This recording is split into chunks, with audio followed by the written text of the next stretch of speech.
Hi, everyone. We are about to get started, so thank you very much all for joining me tonight.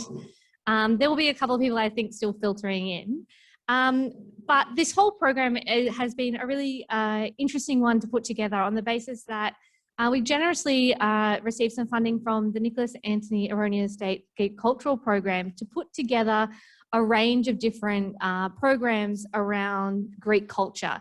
And so tonight is the first one that launches that series. Before we go too far though, I would like to acknowledge the traditional custodianship of the law of the country on which we stand today.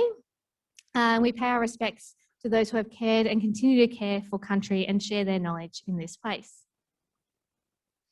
And so we've set up this Greek cultural program around the concept of the Kaphaneo, which if any of you have been to Greece, is a highlight, especially for me. It's somewhere that you gather, it's somewhere where community comes together to talk, to discuss, to have coffee. And of course, one of the highlights for me has always been to play games. And each of the different Kaphaneos is going to center around different themes, and we're going to try and do 2 for the next couple of years. They'll center around different kinds of themes like dance and performance, the natural history of Greece, including animals and geography. We'll look at some contemporary artists and art through the ages. But tonight's first one is all about Kaphaneo 1, Game On. As my friends all know very well, I am very passionate about board games. And one of the things that I think I've really enjoyed about being an archaeologist and working with the Nicholson collections here at the University of Sydney is being able to explore this passion in different ways. And one of the things that has come out about the ancient world is the fact that we have all always really enjoyed socializing with each other. And when we do, who doesn't like a little bit of competition? Who doesn't like a little bit of dice throwing? And it's part of all of us and how we exist and socialize together. And so the whole weekend is centered around game boards and their antique legacy, as well as how we enjoy them today. So if you join us over the whole Kaphaneo weekend, you'll be able to come and learn how to play a couple of the games that I'm going to introduce tonight. We'll have some giant games set up for fun. You'll be able to do some artifact handling in our education room, but also you'll be able to borrow things like backgammon boards and have a coffee out on our terrace. And the highlights for the 2 week over the weekend are 2 different talks, one by Dr. Hamish Cameron, who's going to zoom in with us from the University of Wellington, and of course, Dr. Stavros Paspoulas, who's with us tonight, from the Australian Archaeological Institute at Athens. And Hamish and Stavros are going to explore different aspects of the ancient culture and games. Hamish is going to look at how the ancient world has been transformed into modern board games. And Stavros is going to be looking at the mythological understanding of games and how they kind of translate into a whole range of different aspects of ancient Greek life. So I hope you can join us on the weekend. But tonight, I am thrilled to be able to talk to you all for my talk called Batteries Not Included, the Archaeology of Board Games in Greece and the Eastern Mediterranean. The idea and the reason why I got interested in board games archaeologically has all been about one of the boards that you can see here on our first screen. A little arrow pointing towards it in case you don't understand what a board game looks like in archaeology yet. And all it is a series of scoops carved into a stone platform at the front of an infeum, which is a water fountain that you would use to play and socialize on.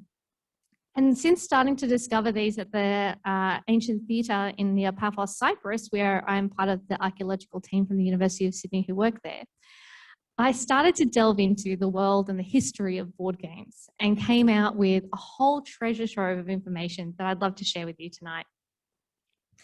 The kinds of archaeological evidence that we have for board games ranges from large marble slabs carved with games that you might find on the city street, to intricately designed ivory carved boards like you see in the top right, to the playing pieces that you might see, like this fabulous monkey character who is actually the playing piece for one of the board games. And even you find things like knucklebones and glass knucklebones in particular that you could use to throw to either cast fortune and divine the future or use as a random device like a dice. So these are the kinds of things archaeologically that we find. Pretty much everything I'm showing you here is from a museum collection, which is the most pristine and nicest versions. However, when you are out in the field, unfortunately, gaming tokens don't necessarily look like gaming tokens, and has been one of the hardest things in archaeology to understand is what's a game board and what's just a bunch of scratches, what's a playing piece, what's just a broken piece of pottery. And so that's kind of the thing that I'll kind of go through today. So while we find a lot of different things like game boards and playing pieces, the thing that we don't find a lot of is the rules of the games. So we know lots of games from the ancient period, and this game in particular is one of the earliest board games known in human history. Board games in particular, like this one that was found, it's called the Royal Game of Ur, because it was found at the archaeological site of Ur in Mesopotamia. It's made out of bone, and it's made out of a beautiful amount of lapis lazuli, so it's a very rich and beautiful board. And was most likely the reason why it's called the Royal Game of Ur is simply the fact that it was found in the palaces. So it's called that just because of where it was found. We don't know the ancient game that this is related to, or the name of the ancient game. And in modern archaeology, we call it 20 squares, because there are 20 squares. Archaeologists are not very inventive when we name things. And this game has been known since the 1930s when the site was first excavated and it was taken to the British Museum. And it was only in the last 10 years that Dr. Irving Finkel at the British Museum, going through the cuneiform collection that is there, and there are thousands upon thousands of cuneiform tablets in the British Museum, he finally got around to this particular piece. It looks like every other cuneiform tablet, especially to someone like me who does not read cuneiform.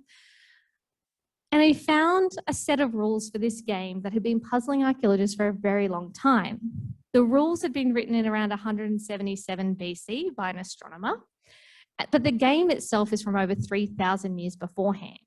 And if any of you have ever played Uno, and I'm sure many of you have, every family has their own set of rules to that game. My grandfather was a stickler for the printed rules, and no one shall ever question the printed rules of the game, but every family comes up with their own ideas. And so games change over time. And so while we have a set of rules from 177 BC, the game itself is nearly 3,000 years earlier. So the rules that we have may not apply to the ones that were actually played on this royal version, but they're the best that we've got. And so that's what we think about. And it's only this game and a couple of others that actually have rules passed down from the ancient world. Many games have to be reverse engineered, finding playing tokens, pieces, finding ideas in the world and retrofitting that or coming up with our own rules of how to play. And so games like 20 squares, so the Royal Game of Ur, known as 20 squares by archaeologists, is not just found in Mesopotamia, but found throughout the Middle East, Egypt, and in Cyprus. And it's one of the things that is really interesting to track cultural transmission, because the more you interact with someone, if I come over to your house and you want to play a board game, I will always play a board game. But if I come around to your house and you want to play a board game, you'll teach me the rules and share with me how to play that. And then I'm going to take that back to where I come from and learn and share and play that game as well. And so we have this cultural transmission of board games so we can see where people are in the ancient world through the games that they play. And so 20 squares shows up in sometimes a fancy version like, oh, there it is. Yeah, I've got a speaker. This kind of fancy version, which is a really beautiful game box carved from ivory that has beautiful hunting scenes and most likely was an import from Mesopotamia. And the sides of it, while it's beautifully carved, the top fragment actually has the game board laid out on top of it.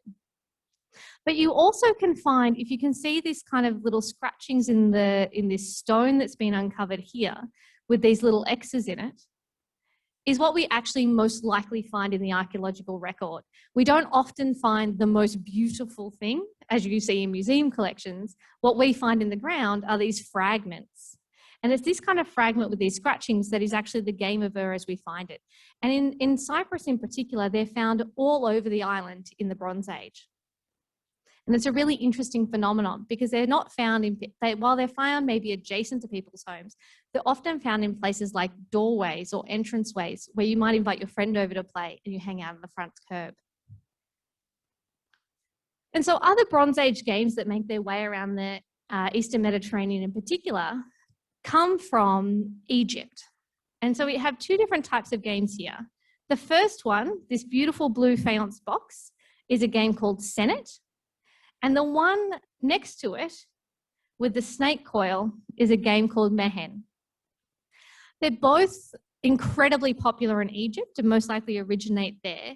And again, just like 20 squares, spread throughout the Middle East and Cyprus.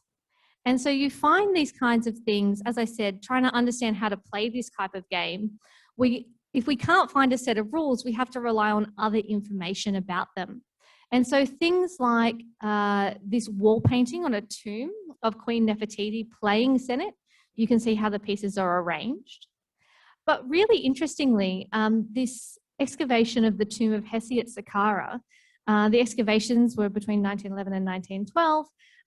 And through the different shafts that you can see that were left over from the step temple, the step pyramid, were a range of really beautiful wooden preserved reliefs and fabulous wall paintings that had been preserved. And we often get things like wall paintings and things like that preserved in places like Egypt because it's so dry and so hot. The kinds of places allow for things like wood to survive, whereas in other archaeological contexts, they don't so much. But one of the really amazing things of this for our talk today is this wall painting on the side that actually, if you can see, lays out a Mehen board with its snake coil. It lays out a Senet board with the individual spaces on it that tell you how to move around, as well as all the playing pieces.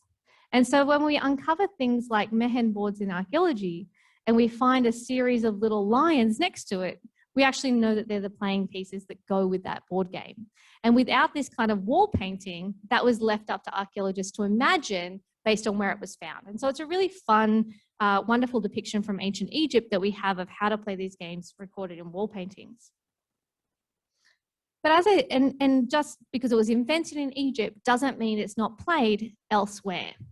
And as I said, Egypt and Cyprus are very close. Sailing between the two was relatively okay in decent weather. And so you often find in Cyprus in particular, a whole mixing pot of different cultures coming together on the island. That was one of the kind of really great copper producers of the ancient world, and was the supply chain came from Cyprus out to the other regions.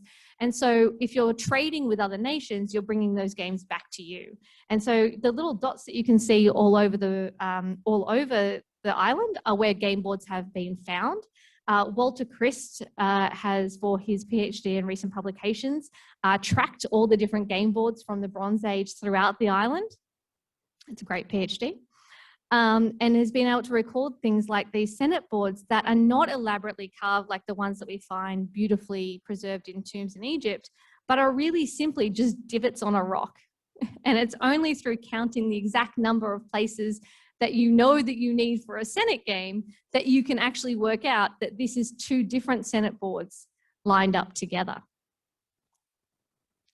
And so, given that I did talk about this lecture being about games from Greece in particular, the reason why I've started with all the Mesopotamian and Egyptian games is because the Minoan civilization that really flourished on the island of Crete was in contact with these civilizations. People were trading at this time. You find pottery, you find ideas being transported. And are there any Bronze Age games found at Minoan Knossos?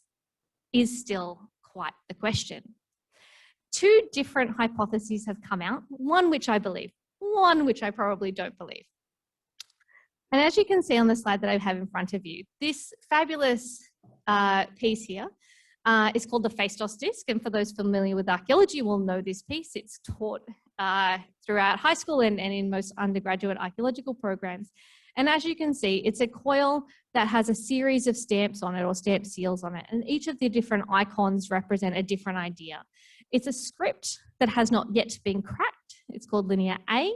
Linear B, the other writing known from Minoan and known from the palace at Knossos, has been cracked, and we know what those words mean, but this one has not. However, lots of people who know about games have always seen a connection between the snake twirl of the Phaistos disc and the snake twirl of the Phaistos disc. Each of the areas are broken up into segments, and the symbology is different on either side. So while this is kind of often possibly put out there as a hypothesis that this in fact could actually be a game board, it's not quite stacking up just based on the amount of different images and different writing that's available on it. But the other one is the other game that's often called the game of Knossos, or the royal game of Knossos, and a range of different kind of ideas. As you can see, it was found, the basically presentation that I have here is how it was found, with different inlay and ivory, as well as lapis laid out and decayed around possibly a wooden kind of arena would have held it, and that wood has decayed over time. You have a series of 4 different home stations and larger pieces that would allow you to move in a similar pattern. Oh, sorry. My bad. It would allow you to move in a different pattern similar to how you would move around 20 squares. And there's lots of theories around at the moment about, is this a board game? And the reason why people do think it's a board game is not just because of the layout of the actual piece, but it was found with these 4 conical shapes, which are often thought of as gamesmen, or the pieces or tokens you move around. In this kind of period, just like the Senate board uses kind of pyramid, like little pyramid figures or little spool-shaped figures, that these conical ideas could be a representation of a board game piece. Unfortunately, no other excavation, as far as I'm aware, and I could be wrong, but no other excavation of Bronze Age Crete has led to the discovery of a board game.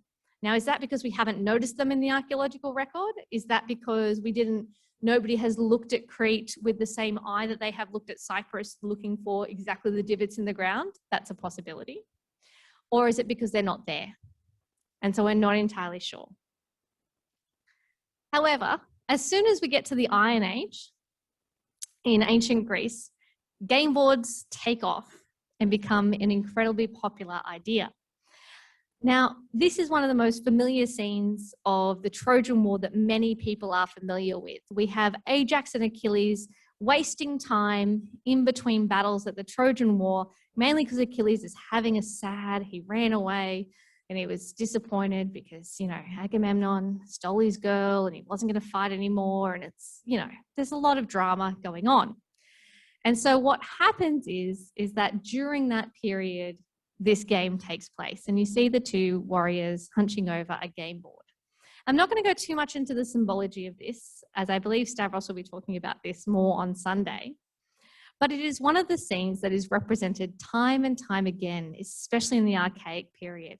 And it's this period when game boards start to take off in the archaeological record. And one of the questions that has been asked many a time is, what game are they actually playing?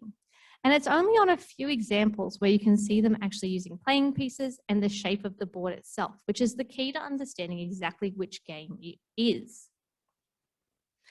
And what especially Ulrich Schleider has come up with, and his work kind of builds on people before him, but Ulrich Schleider is really kind of the world expert in Greek and Roman games. And he noticed, as well as a few other scholars noticed, but Ulrich Schleider in particular noticed that on this particular cup, it's not as beautiful as the other representations. It's not as finely painted as some of the earlier archaic pieces, but you can actually see the board itself, which helps us identify exactly which game it is. And there's a game called Pente Grammai, or 5 lines in English. We don't know necessarily the ancient names for these games, and so obviously archaeologists come up with their own. It's called 5 lines because it's got 5 lines. And what happens is you have a series of lines that come around each side. You need one randomizing device, which could be a dice like this. It could be a knucklebone. In ancient Egypt, they used throwing sticks instead.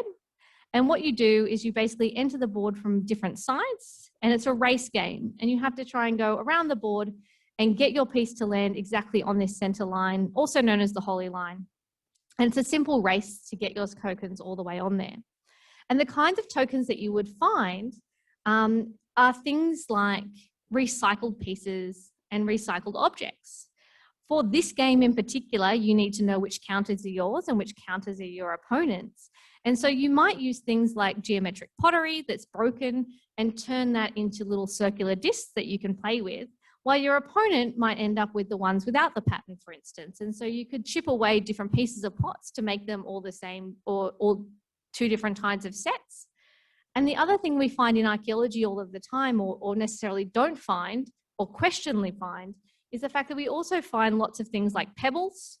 And if you just simply find 5 pebbles that are white and 5 pebbles that are red to play with, you can use those as your playing tokens.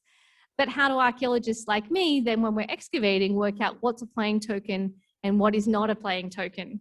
When I first started excavating, and I'll show you some of the game boards we've found on our site, and it told people that I was interested in this, and I was studying the game boards that we have found, the amount of students that then came up to me with every single pebble they ever found. Is this a game piece?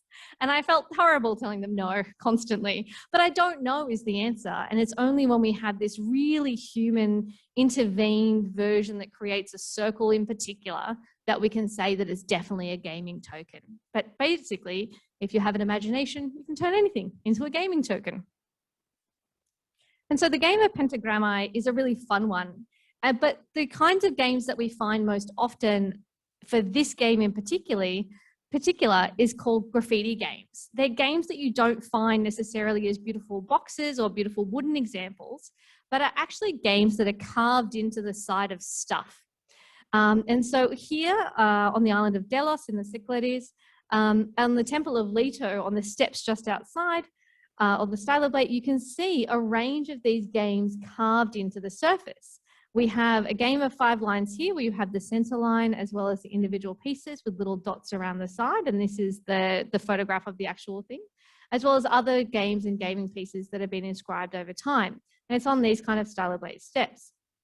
And it's a really interesting and beautiful way in which you can see how people sitting at the temple are allowed to just sit and play. And if just because you carved the game doesn't mean you're going to play it forever, but rather it's left there for somebody else to come along and play while they wait as for the next person. In places like, and it's not just temples we find this kind of game, we find it all over public spaces. So while temples are public spaces and sanctuary sites are public spaces in the ancient Greek world, we have things like the forum or the agora, in which you also find these carved into different spaces. And this one is a slightly different version of the same game. Instead of just using an empty line, they've actually made little grid pattern. These 2 are from the site of Ephesus in Turkey, whereas these ones, which are carved just into the slab in front of the Roman Forum at Athens. And it was a widely played game. You get lots of versions sitting next to each other. And you'll notice importantly, and we'll get to why this is important in a minute, but just remember the fact that you've got 2 games here facing different ways. And that's so you can have somebody playing this game at the same time as you have someone playing that game. You don't have to use them at the same time. So that's important, so remember that bit. The game of 5 lines also turns into the game of 11 lines very easily. It's exactly the same game, except you add an extra couple of spots. And as you can see in these 2 versions from Cyprus, you have a center line that has a slightly larger mark and then the 2 medium lines. So the current research suggests the fact that these might be safe zones. You might have more safe zones. You might only play with the middle one as a safe zone. It makes the game longer. It makes the game a little bit more competitive. It makes the game a little bit harder. And so you can vary it as much as you like. And also you vary it with the amount of space that you have. And this one here is my favorite. As you can see, it's carved in the top of this really beautiful Ionic column capital. And again, the 3 different lines are marked. It's a bit hard to see in the photo, but you can see there are little X's on the lines that are the safe or the home marks. And the reason why this is one of my favorite game boards that have been discovered is because it really lines up with this particular bilingual vase of Achilles and Ajax playing vice, in which you can see the little teeny tiny volutes on the side and the egg and dart pattern around the border, which suggests that they are indeed not just playing on any old piece of stone, but they're playing on a reused column capital. And in a different lecture, in a different talk, I will talk about my PhD research. It's all about reusing materials and recycling materials for different things. And so this is part of how it connects for me. So on the island of Cyprus, where I've been a team member since 2007, near Paphos, Cyprus, where the University of Sydney has been excavating since 1995, is just here on Cyprus where the little arrow is pointing towards. It's a monument, it's a fabulous Hellenistic to late Roman theatre site. It has 5 or 6 different stages of renovation throughout its life. It's used for things like theatre performance with a giant stage building. And towards the end of its life, it's actually transformed into a naumachia, which allows for, a place for naumachia, which allows for you to have basically flood it with water and have a whole maritime battle scene play out instead of a play. And so it's a really interesting site that we've been working on. But over the course of the last couple of years, we've identified at least 5 different game boards carved into the different areas. So over here, in the entranceway to the theatre itself, you would be able to enter the theatre by using this passage up and down and then into the theatre, because this would all be a stage building and covered. We've found one on the orchestra floor itself, a board game 2. We've found one carved into the front of the nymphaeum or water fountain, which is at the very kind of on the side of the Roman road that you would use to enter and exit the city. And we've found one kind of in an earthquake tumble down by the side.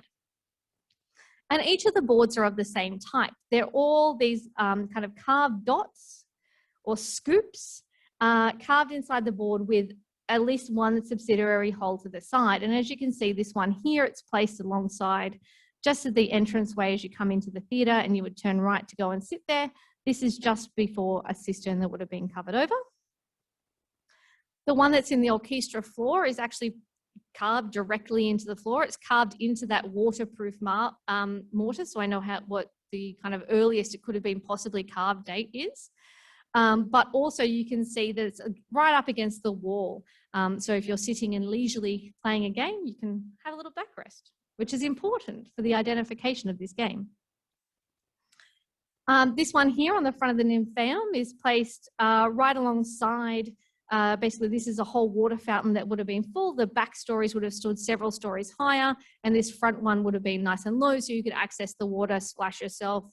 There's kind of a trough at the front here where you could water a horse and things like that if you've just come in from out of town. And you can see that there's a lovely column capital that's been, a whole column that's been rolled up all the way alongside the nymphaeum. And you can see through the nymphaeum, there's a couple of column capitals, and they're not necessarily from the nymphaeum itself, but rather this whole area, after the theatre was abandoned because of a giant earthquake, became a quarrying site for marble and special materials that could be reused elsewhere around the town.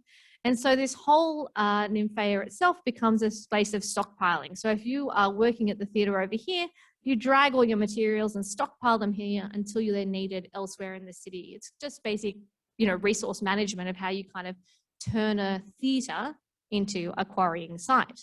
And we have a game board right up against where this is happening. And the last one is actually on one piece of the local limestone.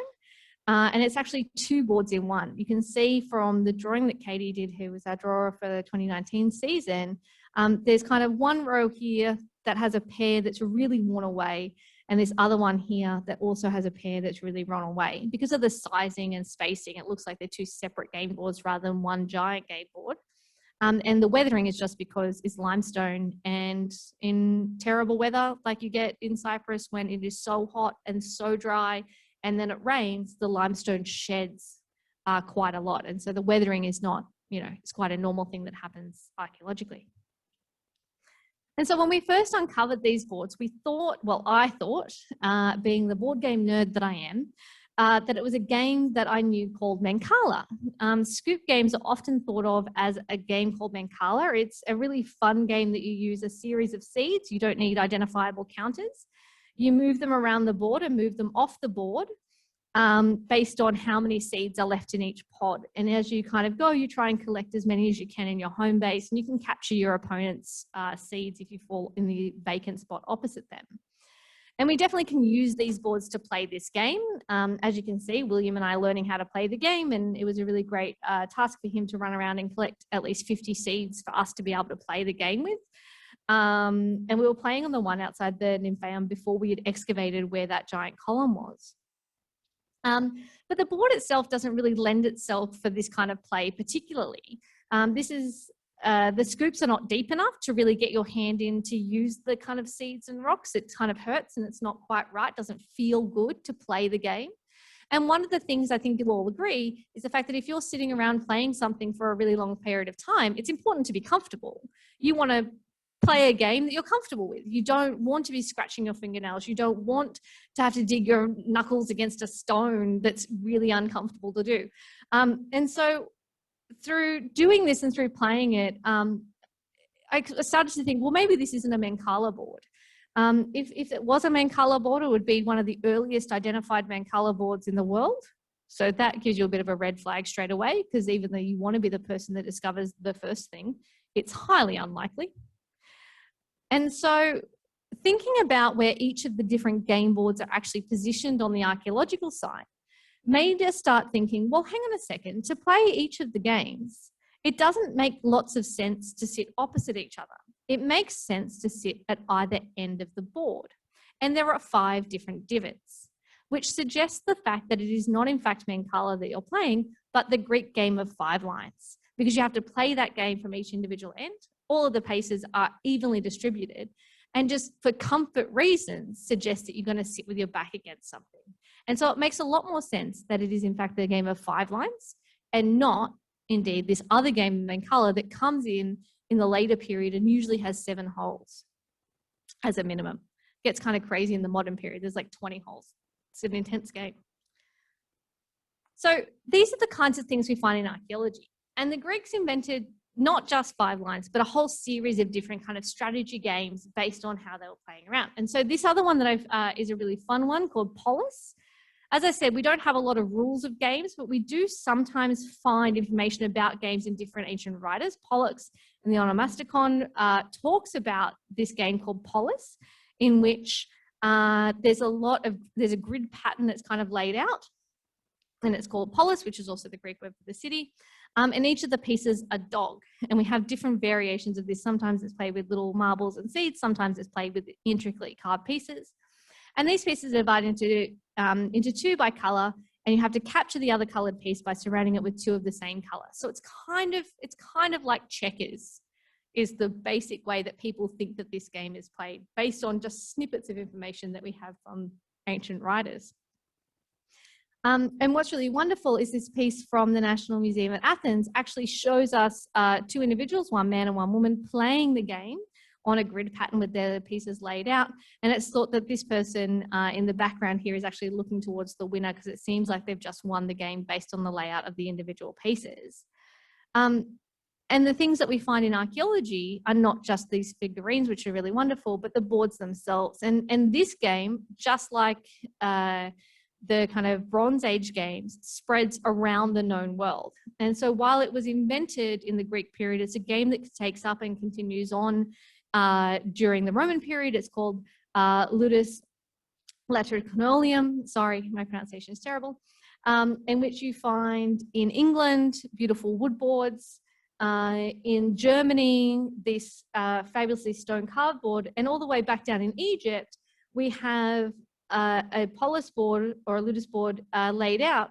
And you can see here that there are kind of these different scoop marks, and that's because this is a later game of Sija, which is a version of Mancala being used over the top of what was previously a gaming space. And we find this all the time in the archaeological record, is that where you might think to put a board game is really fun because it's a place that you're coming together socially, but 2,000 years later, it's still the same communal hub. And so you reuse the board for the game that you want to play, the game that your culture remembers how to play.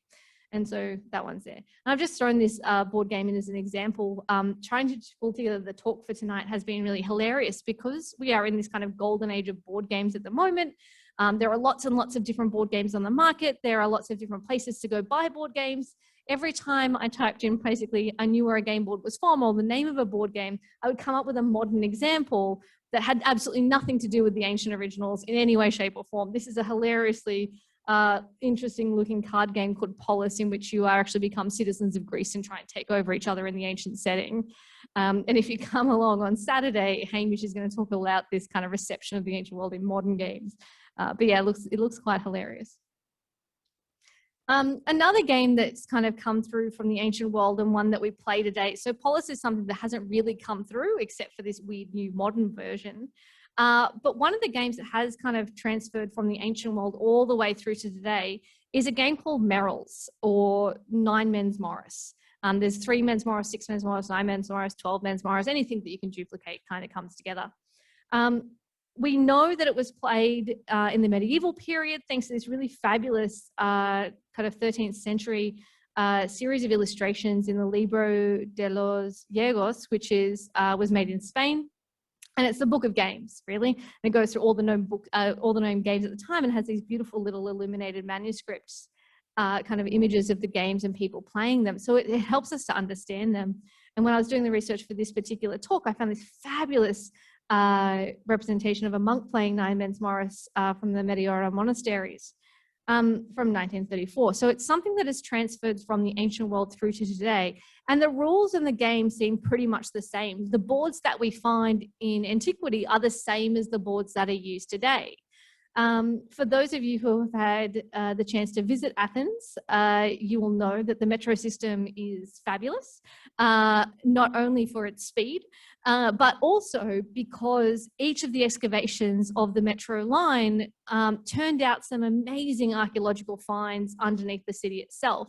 And they've all been, basically, there's a range of different displays at each of the train stations, which show you stratigraphy and the artifacts that are found within that region. And one of them is this brilliant, again, a column capital, that if you look really closely has been reused for a nine men's Morris board, in which you've got the kind of concentric squares with the cross through the middle that allows you to place your pieces on it and capture. Basically, the aim of this game is kind of like an advanced version of tic-tac-toe, where you put your pieces on and by the time you have to align your pieces into a straight line. And it does get to the point where, just like tic-tac-toe, whoever goes first wins. But the way that we find them, and even though we do have that beautiful version from the Syntagma excavations, is, again, they're not just found in Greece. This isn't just a purely local game, but found throughout kind of the Roman Empire. Because the Roman Empire spread so far throughout Europe and into the Middle East and North Africa, you find these game boards being transported. And that's because if you think about it, you kind of think about, well, the Romans had obviously their amazing military, they had veterans set up everywhere throughout the empire. And what do soldiers need to have a lot of? Downtime. They need to patrol and they need to sit in guardhouses constantly. And it's often where the military are kind of engaging and kind of resting is where you find game boards carved. This one in particular is from Split in Diocletian's mausoleum between the bell tower between the bell tower and the dome of the mausoleum, which is somewhere that, yes, you would absolutely guard and have somebody stationed there, somewhere you can sit and see a vantage point. From Cyprus at Salamis and Venari, you have versions carved into roof tiles. But the way the boards have carried through is that these examples are from kind of the 2nd to 4th centuries AD. And then in the 13th century, both all the way from North Yorkshire to Russia, the game is exactly the same. You can see the same layout of the board. It's the same time period, and the game just continues on and on and on. And so this is kind of the only game from the ancient world that we have an exact correlation between what was played then and what is played now. In fact, if you go to Kmart or other, you can actually find this in these kind of 10-game board game sets that you can buy now.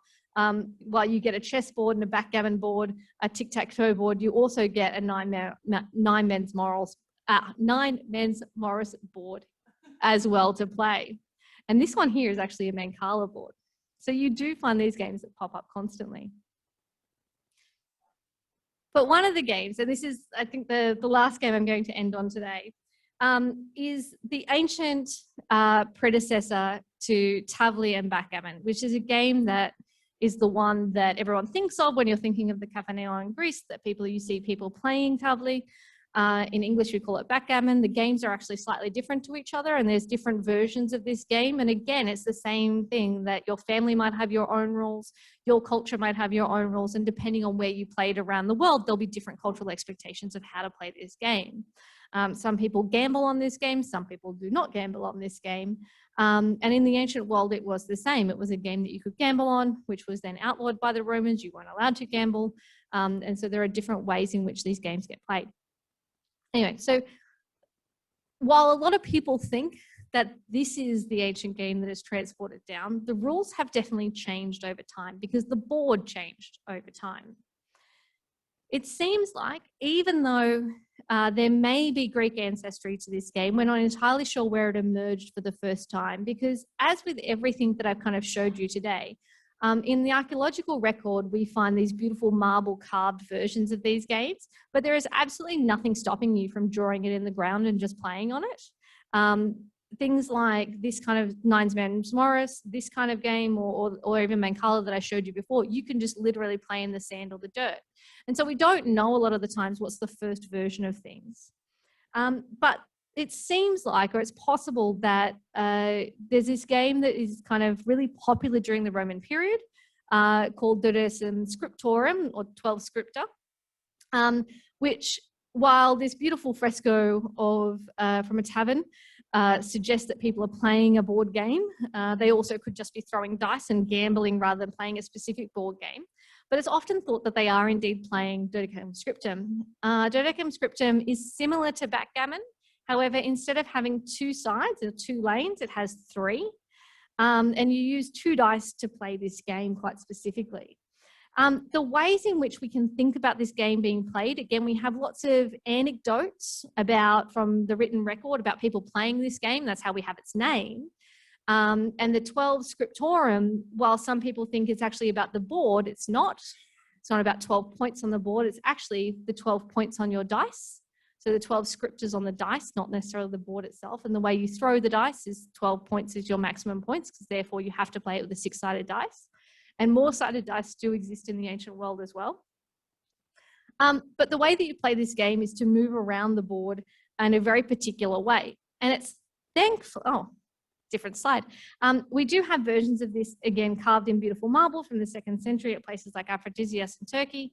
But we also have really not as fancy versions come to us from Egypt. Again, it's spread around the Roman Empire, so you find it everywhere the Romans were, including this wooden version with a handle that does show us that you could have portable versions of this that you might play at home, as well as the public versions, which is a really great piece of evidence. This one comes from a grave in Kustul, which is kind of in the Nubian region. Or you have non-fancy versions carved into pavements. And this, the temple at Komombo in Egypt, which is built in the Ptolemaic period with significant renovations during the Roman period, is when this kind of game board is thought to exist. So there's these beautiful fancy ones that you can find in the Roman world, but also these more regular ones that you might play if you're a mercenary or you can take up and pack up with you. And the way that you play this game, as I was saying, is a very specific way. And it's because of one particular find at Ostia, which is a Roman port, that actually labels each of the lanes with A, B, C, D, and E, which has allowed some serious scholars of game research who have gathered together under the logo Locus Ludi. They have European Research Council funding to pull together all the known board games of the ancient world, and have an amazing research project having reverse engineering some of the games we don't know the rules of. And it's by using this Ostia board in particular that they've come up with a set of rules that seem to work and seem to play throughout. There's lots of versions of this that you can get on the internet, but their research really does kind of traverse every known permeation, is I think the best one to go with in terms of rules of a game. And the way that you move is actually following the A line all the way along, and then you're allowed to go to B, and then to C, and then to D, and then to E. And just like in backgammon, where you have to gather all your pieces at one end and then bear off or get your pieces off the board, it's a similar kind of rule set where you have to gather your pieces at each individual board and bear off. And you can trap other people. You can't be trapped if you've got more than one piece on your individual. It's played with at least 30 tokens, so that's 15 pieces each, and allows you to move around the board in a really interesting kind of way. And so it is a race game, but it has a little bit of strategy involved, and it requires 2 dice to play. And what's really interesting, as I said, that during the Roman period, gaming and gambling, in particular on games, was frowned upon to the point where it does get outlawed. And just like everything else that gets outlawed, we all do it anyway, apparently.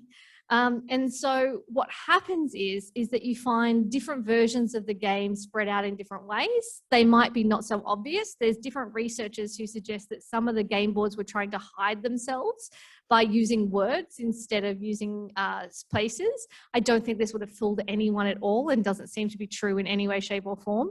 But the slogans that you have on each of the boards themselves are really interesting. On the one that's kind of the blackened kind of image, I couldn't get a better one, it says venare, lavare, ladere, ridere, viere, which is to hunt, to bath, to play, to laugh. This is to live, which is a really beautiful one. And the one next to it, which is in Greek, which is a recent find and recent publication from the excavations of Sagalassos in Turkey, says, enjoy when you play, enjoy the victory, don't let defeat make you melancholic. And we all have that friend who needs to be told that. So it's a really fun way, I think, of really encapsulating the board games. But my favorite game, which is actually based on an inscription, is this one that is found from a tavern. So it's made as a menu. And it says, we have for dinner chicken, fish, ham, peacock, bon appetit. But it's quite hilariously so on the basis that this first word, Abameus, is actually missing the H at the beginning to spell it properly. But if they included the H, you wouldn't have it, it's too many spaces and you can't have that. So they spelt it incorrectly quite specifically to be able to create a board game out of the letters and the words. So this is my favorite of the boards with inscriptions. And so over time, as I said, these games transform. And so throughout the Roman period, we're talking about 400 or 500 years here. So games evolve and change and everyone has their different versions. And at a certain point, especially probably in the early third century, 12 scripta, which uses 2 dice and therefore has that 12 in it, has to change its name because people started playing with 3 dice. So it can't be called 12 scripta anymore. And it's called a layer. And the board game is pretty much the same. It's a slightly different set of rules. And so there's different ways that you can play that game. So instead of coming on in the middle of the game, you might come on one entry point and use 3 dice, which really randomizes and changes up the game quite a lot. You could play in a faster way sometimes, or you could really slow down the game based on your strategy, playing just with an extra dice. And this other piece I've thrown in, the only reason why I put it there was to remind me to say 3 dice. But realistically, this is a fabulous dice tower that is, instead of having a dice shaker, which definitely exists in the Roman period, you could use a dice tower to throw your dice down. And this one was given as a victory after the Roman defeat of the Picts in the 4th century. And so this game that's kind of this duodecim scripta or layer is played right up until the 3rd, 4th, maybe into the 5th century before it changes again. And it's this change that's really interesting because it's this change that changes the board instead of being that 3 different lanes down into 2. And by changing from 3 from 3 lanes down to 2, you change the amount of points on the board, which means there's 24 points. And this particular mosaic that's found in Kurion in Cyprus, which is just near where we work in near Paphos, just around to the south, has a beautiful harbour. The theatre site is just here, and to go and watch the theatre there is to look out over the ocean. It's incredibly beautiful as a site.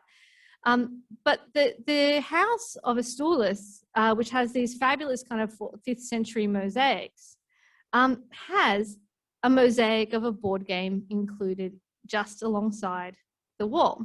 It's been interrupted by a later build, but you can see that instead of 2 lanes with 6 on each side, or 3 lanes with 6 on each side, they've actually shortened the board down into 24 spaces. And it feels like that this is actually a transition board that goes from being the 3 lanes with multiple points down to 24 spaces.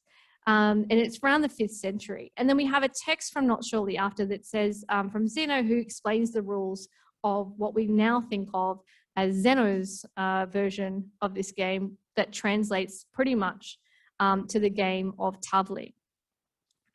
But this game of Tavli is also known throughout the world. In the Persian tradition, it's called nard. In the Spanish and in medieval tradition, it's called tables or tablas. You have Tavli in Greek, and you also have backgammon in modern day English. But each of these versions all then change from that 3-lane board down to that 2-lane board. And we have this fabulous version. I love pairing these ideas together because in one direction, you have this beautiful board on a manuscript from around 1300 coming from Iran that shows and demonstrates the playing of the game nard, backgammon.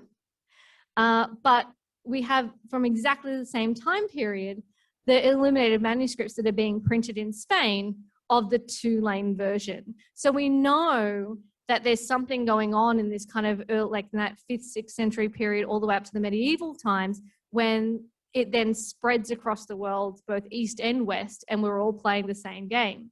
And the reason why I've included the two different versions of the manuscript is you can see here these two gentlemen are playing with 2 dice and these women are playing with 3 dice. So we know there are many, many, many versions of this game. And just to kind of round it up, you start to then get in the 12th and 11th, the 11th to 12th centuries, in the archaeological record, you start to get some really beautiful games being produced throughout the world, including this very fine red deer antler and red deer skull bone boards with bone checkers that have been carved out from the 11th, 12th century, found in Gloucester in the 1980s. And so to wrap up my talk today, as I've explained, there's been a lot of different board games. And as I've said, we've played them in lots of different places, in lots of different areas. But one of the questions that does get asked is, well, were they playing on the Parthenon? It's, you know, the most fabulous and beautiful building in Athens, and, you know, it's sacred. And the simple answer is yes.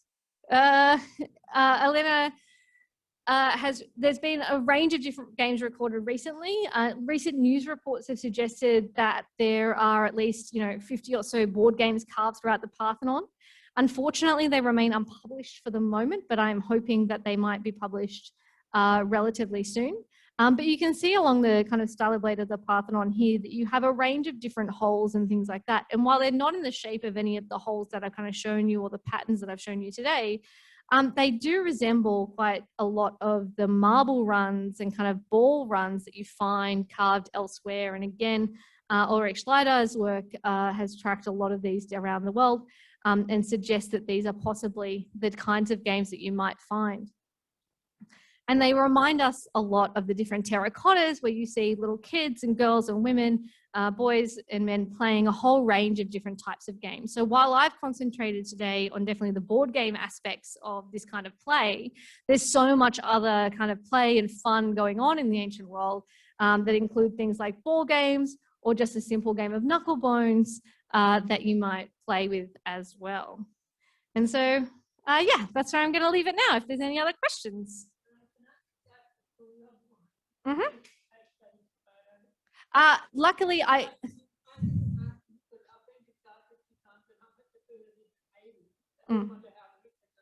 these photos are from 2016 and 2017. I did not take these ones. My photos don't include the game board, unfortunately. The whole infrastructure around Astorgas was done in the early 2000s. So I know that they were uncovered by then, but I'm not sure. But this photo in particular is from 2016. Yes, they've done an amazing job preserving the site. Yes, Knucklebones is like Jack's. Absolutely. That's okay. Yeah.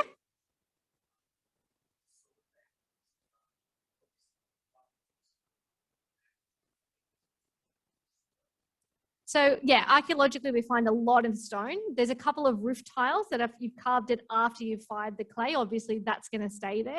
You don't find as much in clay because it's just a raw ingredient that gets turned into a hard vessel. And the playing surface you want to play with is obviously something that you need a flatter surface of. So clay vessels won't allow you to do that. But occasionally you do get clay games like the 2 9 Men's Moral. So even though they're in black and white, because that's the publication I have, this is a clay roof tile. And the roof tiles can be really large. And this one here is a clay brick. And this one's done most likely before it was fired, it looks like. It's hard to say based on this Russian kind of press release image that I have of it, but it's possible. Yeah.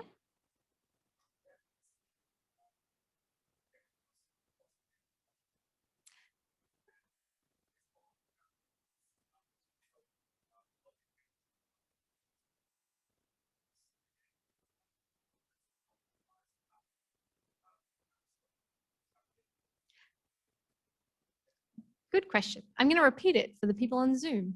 The question is, what kind of games are how does the cultural transmission of games happen? And how do the rules then become biased over that? And the simple answer is that trade constantly happens, especially around that Eastern Mediterranean region. You have people moving around and transporting things. And so you've got to wait for your cargo ship to load. You've got to wait for this to happen. You've got mercenaries that move around and meet people. And if you don't communicate well with somebody, or you might speak different languages, as often happens, the thing you can usually do is play a game. Games are pretty easy to pick up, especially the games that we're talking about, race games and simple games where you don't need to read an instruction manual. You watch someone play and learn how to play it.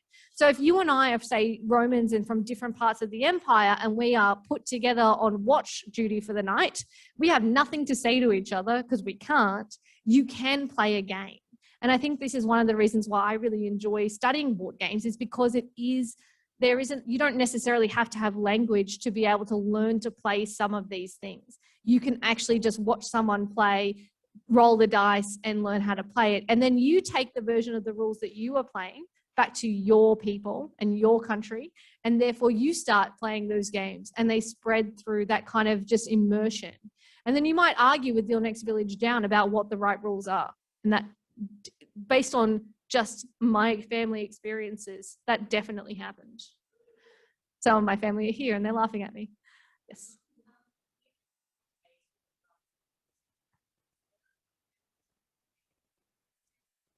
The question for those on Zoom. I'm remembering to do this time. I forgot last time. Pompeii. Is there a lot of evidence for board games in Pompeii? And the answer is yes. They're not as well published sometimes. There's a lot more work on this kind of stuff. Board games have not been in favor for publication. They've definitely been seen as a frivolous kind of side attitude until relatively recently. You've got one or two board game publications in the middle of the century. When someone finds something that they're questioning as a board game, that definitely gets published. But the general run-of-the-mill board games, because they're seen as so everyday, they aren't necessarily the things that get published as well. And so it's only been relatively recently in this project by the Ludus Loci guys, and I do recommend their website. They've got rules on how to play these games. They've got online versions of how to do it, are really wonderful. And the examples that they're using come from sites like Aphrodisias, who are one of the first to track all the board games on their archaeological site. Sagalassos, Ephesus, places like that. The Roman Forum has a lot of games, but it's hard to find publications of those. Athens has a lot of games, but it's hard to find publications of those. And I believe Pompeii is the same, that there is talk of different games, but not as much published information out there for the games that are played. There's lots and lots and lots of dice from Pompeii. There's lots of gaming tokens at Pompeii. There's frescoes from Pompeii. And I think this is part of the thing as well, is that when you find a lot of stuff, the glitzy, glamoury stuff definitely gets published maybe before some of the more everyday graffiti. And that's what this is. This is graffiti on the side of the street. Suzanne.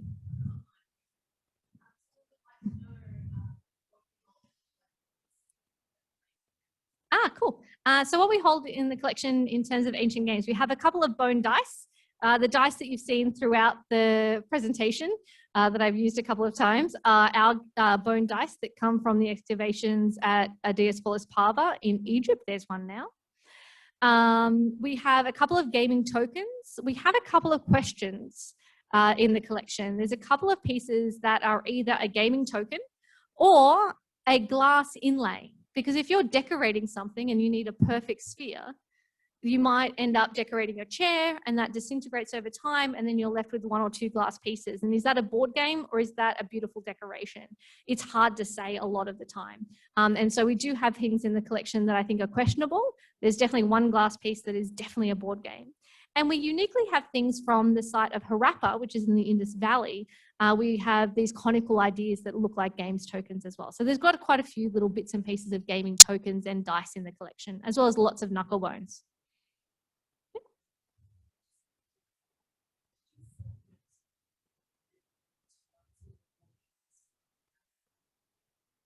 Well, so yes, in the Roman period, in the late Roman period, particularly gambling becomes problematic.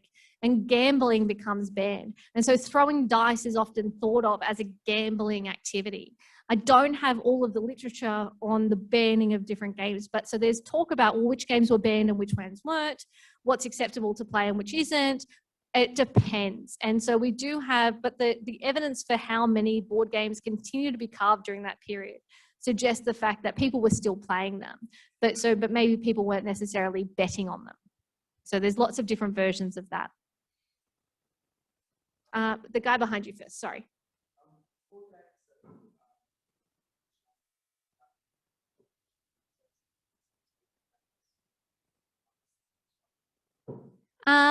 Were board games that were adapted have particular trends or kind of similarities to each other within Greece? Well, I think they're all very similar to each other in a certain way. These kinds of early games are not the same kind of complex strategy games that we have now, but rather the games are things like race games and competitive games. And so they have similar structures that evolve over time for sure. And it might just be that you're bored of playing one set of rules and so you adapt it into a different fun version. It could be that different generations change things. So there's definitely similarities between each step of that change. And the board games I've presented here are thousands of years of games. And so over time, these things change and adapt constantly. So yes, there is similarities, I'm going to say is the answer to that question. Yes.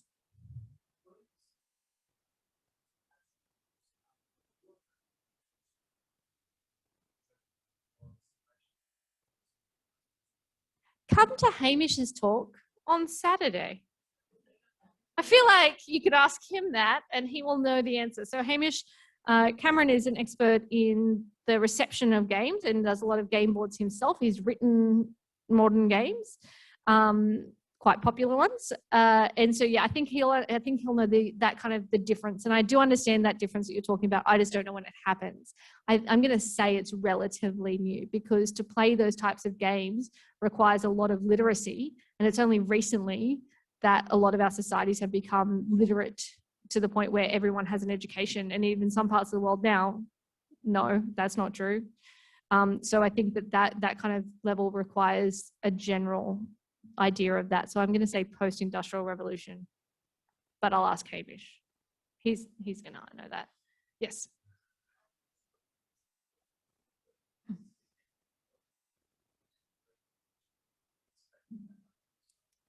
Well, yeah, and that's the thing is that what's really interesting is that they are found on places like the Parthenon.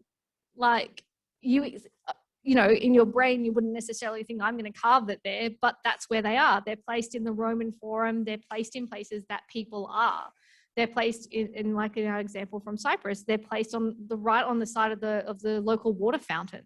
So they're placed in places where you will gather communally. And so today it's a coffee shop. Then it's the theatre or the temple or your local market. And so you expect to find them in those kinds of places. And so, yes, you would carve a game. One at Aphrodisias, which I didn't mention, actually has an inscription of who dedicated that game for the people to hang out and play on because it's a fancy game. Whereas the others are not so well put together, but rather are something you might play until they're too worn to play them again. So this one in particular, actually has a dedication down the side of it that tells you who gave that game and who carved it and left it there. This is going to be the last question.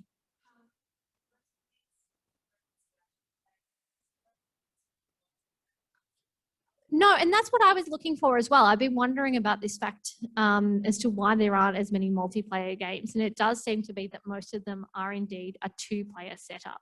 There's no, and that's the thing is, and everything you see in depictions of these kinds of games, like this one is the fact you have two people playing and then two people shouting on and egging on your mate. Most of them are relatively fast to play. They're a quick game that you do play one-on-one with someone and then you probably change out with other people. But it's something that I've noticed as well and don't necessarily have the answer as to why they are all two-player games and not more. It might just be the types of games are suited to that. Or it might be that our bias is suggesting that it is a two-player game and maybe you could do a three-player version. We just haven't been able to work that out. Yeah, so I think that's where I'm going to leave it for the night. Thank you all very much for coming.